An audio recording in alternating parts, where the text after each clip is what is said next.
अमरावती इथं महिलांच्या सुरक्षेवर पुन्हा एकदा प्रश्नचिन्ह निर्माण करणारी धक्कादायक घटना समोर आली आहे.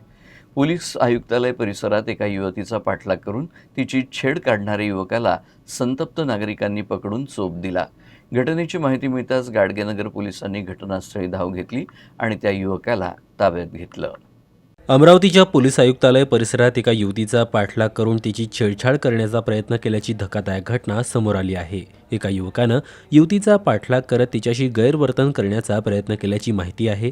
दरम्यान हा प्रकार नागरिकांच्या निदर्शनास येताच त्यांनी युवकाला पकडलं.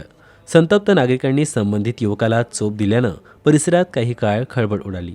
घटनेची माहिती मिळताच पोलिसांनी तातडीनं घटनास्थळी पोहोचून युवकाला ताब्यात घेतलं. या प्रकरणाचा पुढील तपास गाडगेनगर पोलीस करत आहेत.